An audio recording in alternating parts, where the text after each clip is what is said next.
नमस्कार, वक्त हो गया है उत्तराखंड की खबरों का। आपके साथ मैं हूं अपर्णा मौजूम।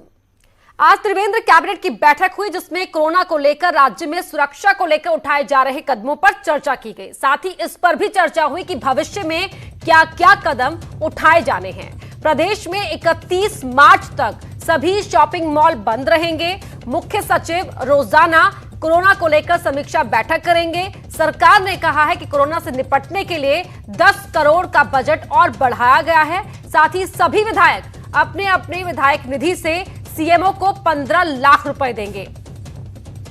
तो किस तरह कोरोना से लड़ाई की जा सकती है, उसका खात्मा किया जा सकता है, इसको लेकर तमाम जो उपाय उठाए जाने हैं उन पर चर्चा की गई।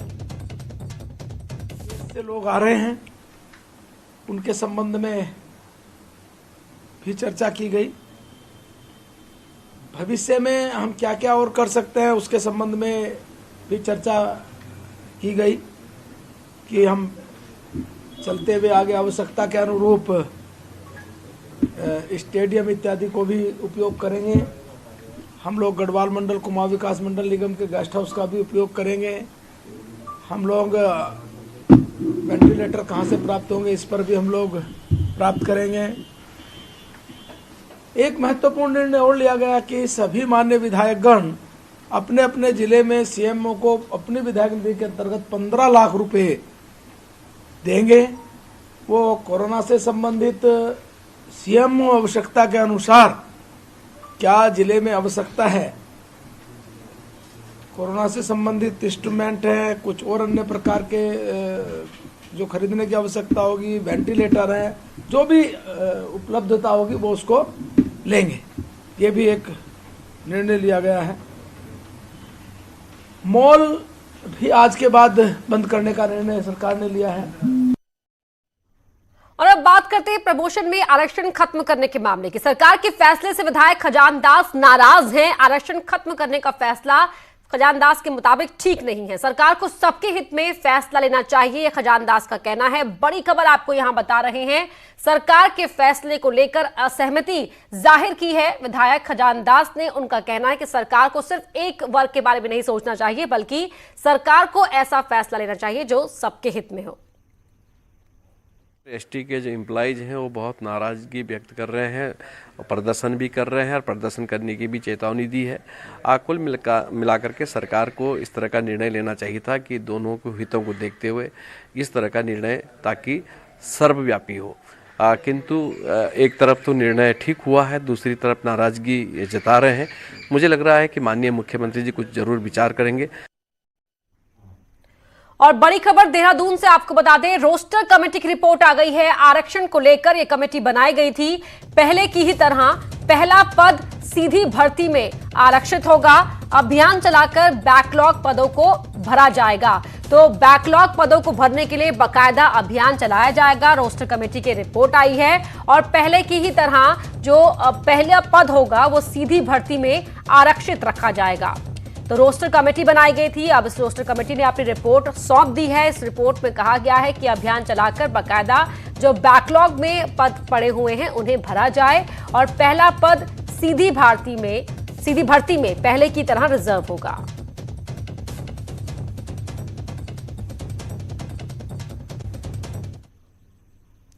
तो एक और बड़ी खबर इसी से जुड़ी आपको बता दें देहरादून से, जहां आरक्षण पर रार बरकरार है। सरकार ने प्रमोशन में आरक्षण खत्म कर दिया है। इससे जनरल ओबीसी खुश है, लेकिन एससी एसटी वर्ग नाराज हो गया है और इसी वर्ग की नाराजगी का जिक्र विधायक खजान दास ने भी किया। एससी एसटी के लिए सीधी भर्ती में किया गया पहला पद आरक्षित किया गया है। एससी एसटी वर्ग प्रमोशन में भी आरक्षण चाहता था, लेकिन सवर्ण इसके खिलाफ थे। आज शाम सभी जिला मुख्यालयों पर विरोध प्रदर्शन करने का ऐलान एससी एसटी वर्ग ने कर दिया है।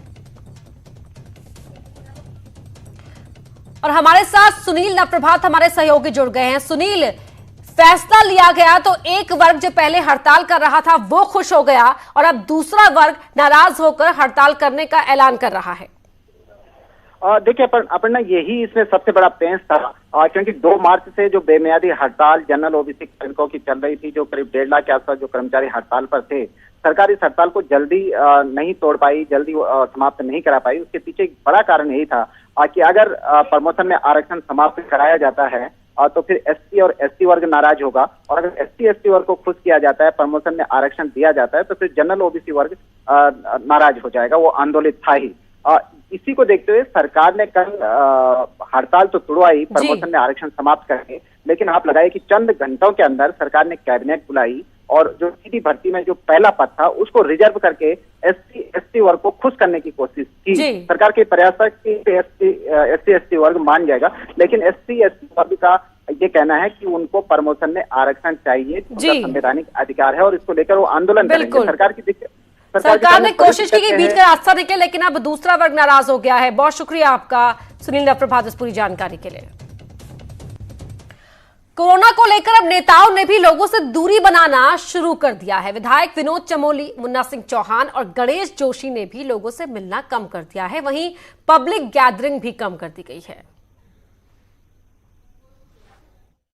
खुद ही दूरी बना रहे हैं और मुझे ऐसा लग रहा है कि प्रिवेंशन बहुत जरूरी है, पैनिक से बचना चाहिए।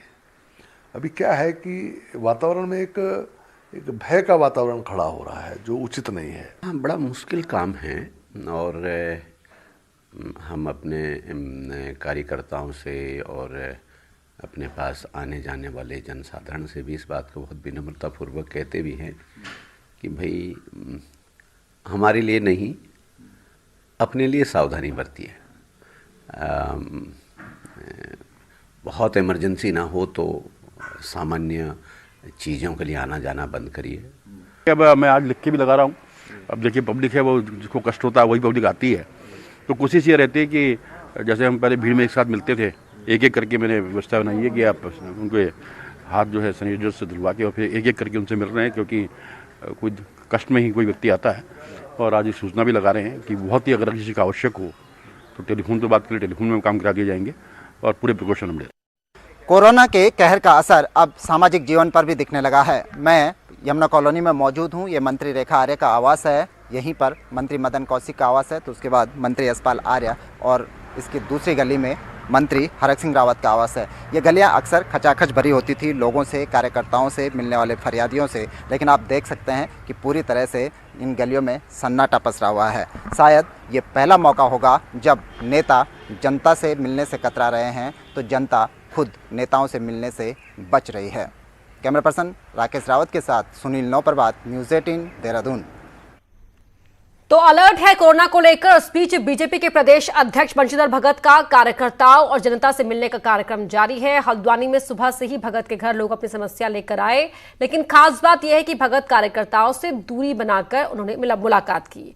टीम न्यूज़ 18 की टीम जैसे ही भगत के घर पहुंची, भगत मुंह में मास्क लगाकर कुछ कार्यकर्ताओं के साथ बाहर बैठे दिखे, लेकिन मास्क के कारण बोलने में हो रही दिक्कत के चलते कुछ ही पलों में भगत ने मास्क उतार दिया।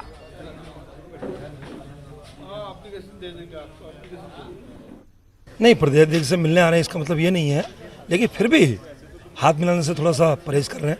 नमस्ते का हम जो अभिवादन होता है उसको नमस्ते से हम उसको स्वीकार कर रहे हैं। बड़ी पाबंदी लग रही है और आपके यहाँ सैकड़ों लोग आए हुए हैं। कल भी बहुत बड़ी संख्या में लोग थे, आज भी लोग हैं। थोड़ा बहुत अंतर जरूर है, जैसा कहा है सरकार ने, केंद्र सरकार ने कि कोरोना की वजह से 50 से अधिक लोग इकट्ठा न हो, तो उस पर अमल करना भी हमारी ड्यूटी है। सरकार ने भले ही जरूरी सेवाओं को छोड़कर वर्क फ्रॉम होम के आदेश सभी डिपार्टमेंट के लिए जारी किए हैं, लेकिन समाज कल्याण विभाग के दफ्तर और कलेक्ट्रेट में इसका कोई असर देखने को नहीं मिल रहा। समाज कल्याण विभाग के दफ्तर में जहां अधिकारी और कर्मचारी काम करते नजर आए, तो वहीं लोगों की भीड़ विभाग के दफ्तर में काफी कम हो गई है। कर्मचारियों का कहना है कि प्रमोशन में आरक्षण के चलते हड़ताल चल रही थी, इसके चलते ऑफिस में काफी काम पेंडिंग है और उस काम को पूरा कर पाना घर से संभव नहीं हो पा रहा, इसलिए वो ऑफिस पहुंचकर पेंडिंग वर्क को निपटा रहे हैं।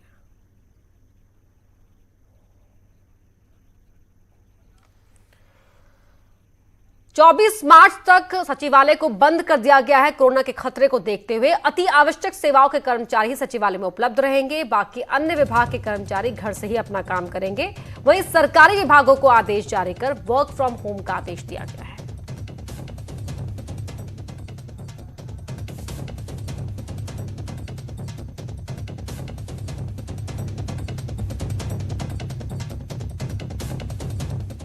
कोरोना वायरस के मद्देनज़र सचिवालय को एक हफ्ते के लिए बंद किया गया है और तमाम जो अनुभाग है उनको बंद कर दिया गया। इस वक्त हम सचिवालय के अंदर मौजूद है और ये तमाम जो अनुभाग है विभागों के डिपार्टमेंट्स के वो इस वक्त बंद है और ताले लगे गए हैं। आदेश जारी किया गया, उसमें ये कहा गया है कि फ़िलहाल अधिकारी अगले आदेश आने तक यानी 7 दिनों तक फ़िलहाल घर में ही रहे और घर से ही काम करे। खास बात यह है कि पूरे सचिवालय को सैनिटाइजेशन करना है, उसके लिए ज़रूरी है कि यहाँ पर लोगों की मौजूदगी कम हो। हालांकि ज़्यादा ज़रूरी होगा तब सचिव, प्रभारी सचिव या फिर विभागाध्यक्ष अपने तमाम जो अधिकारियों को बुलाएं। और इस वक्त नज़ारा देख सकते हैं, कभी यहाँ पर काफ़ी भीड़ रहा करती थी, अधिकारी काम किया करते थे, लेकिन अभी कुछ ही लोग मौजूद हैं और यहाँ पे ज़्यादा ज़रूरी जो सेवाएँ हैं उन्हीं के लोग यहाँ पर मौजूद हैं। हमारे साथ सचिवालय में कर्मचारी मौजूद। बस अब आपका नाम क्या है? नवीन। नहीं जी, अभी सचिवालय खुला रहता था लेकिन हफ्ते के लिए बंद हो गया। आपको क्या लग रहा है कि सैनिटाइजेशन है और आप लोग मौजूद हैं? जी, हमें बुलाया गया था इसीलिए कि कोई जैसे जो मीटिंग है सीएम साहब की, यहाँ पे बहुत जरूरी काम होते हैं, आना पड़ता है। तो फिलहाल तो बंद रखा गया, सैनिटाइजेशन हो रहा है। हाँ जी, फ़ोन कर देंगे जब भी मीटिंग वगैरह होगी, हम जरूर आएंगे यहाँ पे। थोड़ा बहुत हमें काम करना ही पड़ता है। बिल्कुल, जो ज़्यादा ज़रूरी है उन्हीं लोगों को बुलाया गया और बाकियों को घर में रहकर काम करने के आदेश जारी किया है, क्योंकि कोरोना वायरस से सुरक्षा ही बचाव है। उसके लिए ये जो अपनाए गए जा रहे हैं कि ताकि लोग घर में ही काम करें और ज़्यादा भीड़ भाड़ में ना रहे। कैमरामैन अनिल रावत के साथ किशोर रावत, न्यूज़ 18 देहरादून।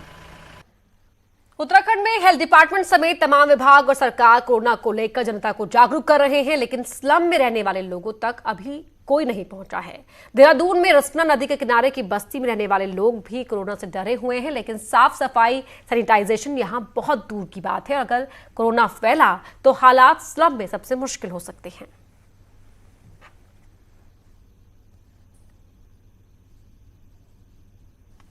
पूरी दुनिया इस वक्त महामारी की चपेट में है, भारत में भी हालात खराब होते जा रहे हैं। ऐसे में आम लोग तो अपना ख्याल रख रहे हैं, लेकिन स्लम में रहने वाले वो लोग जो गरीब होते हैं, जिनको मजदूरी पर अपना जीवन यापन करना पड़ता है, उनके यहाँ हालत किस तरीके के हैं? आपको पता है कि दुनिया में इस वक्त सबसे बड़ी महामारी फैली हुई है। हाँ, ज्यादा बीमारी फैली हुई है जिस टाइम। सफाई का होना चाहिए, देखभाल। आपके यहाँ किस तरह के हालात है? हमारे यहाँ तो भाई यही है, गंदगी है चारों तरफ। सर, ये तो बीमारी तो हो ही रही है। कोरोना वायरस जो हो रहा है, ये गंदगी वगैरह तो हमें तो पता ही नहीं किस चीज़ से हो रहा है, कैसे हो रहा है, कैसे नहीं हो रहा है। कोई आज तक कोई बताने नहीं आया हमें तक। आपने मास्क लगाया हुआ है कि ये मास्क लगाया हुआ है? क्यों पता है आपको कुछ? हाँ, ये कोरोना की वजह से। पर आपको लगता है कि ऐसी जगहों पे जहाँ गंदी बस्ती है, इन जगहों पे डर है? इधर देखेंगे आप? हाँ, डर है। डर तो खैर क्या है, बस हो गया। तो लोगों के अंदर, जो लोग स्लम में हैं, उनके अंदर अभी भी जागरूकता उस तरह की नहीं है। विभाग अभी तक यहाँ नहीं पहुंच पाए हैं। सैनिटाइजेशन यहाँ अभी बहुत दूर की बात है और ऐसे हालात में अगर कोरोना इसी तरीके से फैलता रहा तो चुनौती बहुत बड़ी होगी। ऐसे में जरूरी है कि विभाग जल्दी सोचे और तुरंत कदम उठाए। कैमरामैन दीपक उपाध्याय के साथ दीपांकर भट्ट, न्यूज़ 18 देहरादून। सरकार ने भले ही जरूरी सेवाओं को छोड़कर वर्क फ्रॉम होम के आदेश सभी डिपार्टमेंट के लिए जारी किए हैं, लेकिन समाज कल्याण विभाग के दफ्तर और कलेक्ट्रेट में इसका कोई असर देखने को नहीं मिल रहा है। इस दफ्तर में जहां अधिकारी और कर्मचारी काम करते नजर आए, वहीं लोगों की भीड़ विभाग के अंदर काफी कम थी। कर्मचारियों का कहना है कि पहले ही हड़ताल के चलते काफी काम पेंडिंग हो गए, इसे घर से निपटाना संभव नहीं है। दिखाई दे रहा है, आप सब चारों तरफ देख सकते हो, सन्नाटा है। काफ़ी दिनों से सरकारी हड़तालें भी चल रही थी, आपको पता ही होगा, अपनी मांगों को लेके, जिसमें शासन शायद झुक चुका है। लेकिन कोरोना को देख के वाकई हर आदमी अब अलर्ट हो चुका है, जागरूक हो रहा है। हिंदुस्तान में तो थोड़ा कम आ रहा है, लेकिन अवेयरनेस इन आवर सोसाइटी हर जगह से फैलाई जा रही है और सरकार अच्छा कदम उठा रही है।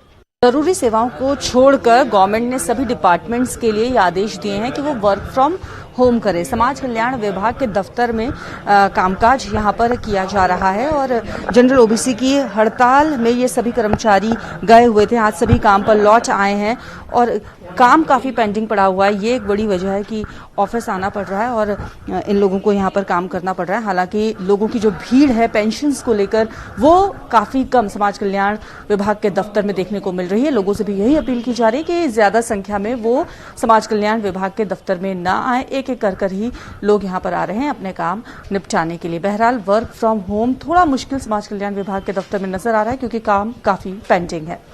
कैमरा पर्सन भरत शर्मा के साथ भारती सकलानी, न्यूज 18 देहरादून। ऋषिकेश में कोरोना वायरस का संदिग्ध मरीज एम्स से भागकर गंगा घाट पर बने आस्था पथ पर पहुंच गया। मरीज काफी देर तक वहां बैठा रहा। जैसे ही अस्पताल प्रशासन और पुलिस को मरीज के बारे में जानकारी मिली, पुलिस और डॉक्टर की टीम ने कोरोना वायरस के संदिग्ध विदेशी को पकड़कर ऋषिकेश एम्स पहुंचाया। इस घटना में एम्स अस्पताल प्रशासन की भी बड़ी चूक सामने आई है, लेकिन प्रशासन अभी तक इसकी पुष्टि नहीं कर रहा है।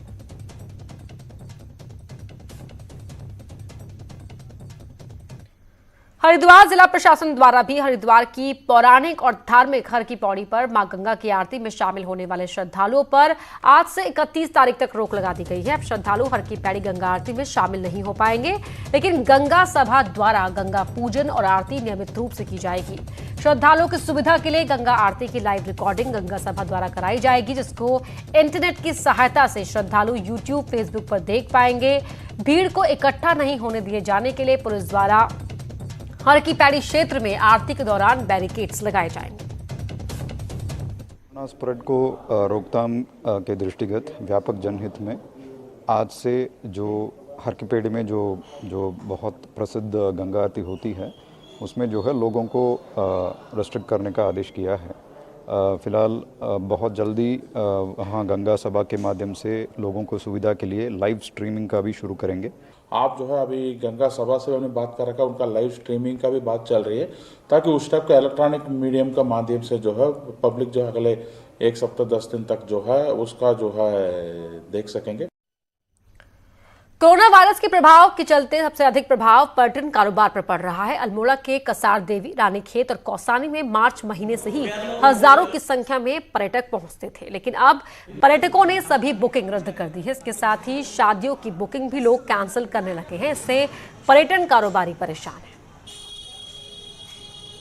अल्मोड़ा जो है, अल्मोड़ा में कसार देवी है, रानीखेत है, बहुत सारे ऐसे हमारे तीर्थ स्थल हैं यहाँ पर जिन पे विदेशी पर्यटक आया जाया करते हैं, लेकिन चूंकि अब केंद्र सरकार द्वारा ही बैन कर दिया गया है विदेशियों का अपने देश में आना, तो इसका प्रभाव हमारे जनपद में भी काफ़ी स्पष्ट देखा जा सकता है। पर्यटकों के हिसाब से सारी बुकिंग 1 महीने की सारी कैंसिल है। होटल, रिजॉर्ट और होम स्टे में सारी की सारी बुकिंग कैंसिल हो गई हैं।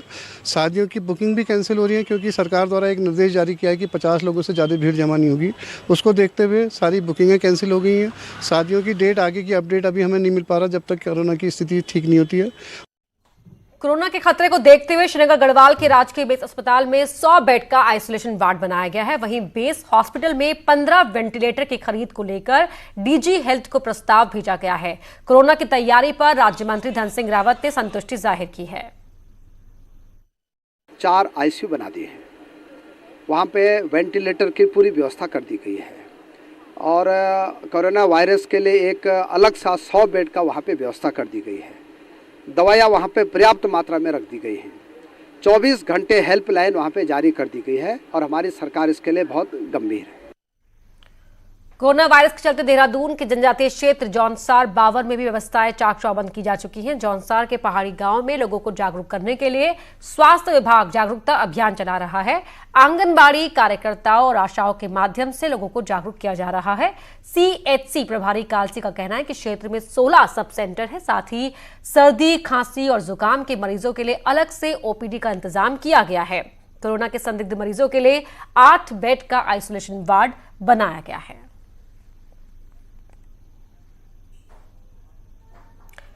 इस बुलेटिन में इतना ही। खबरें जारी है।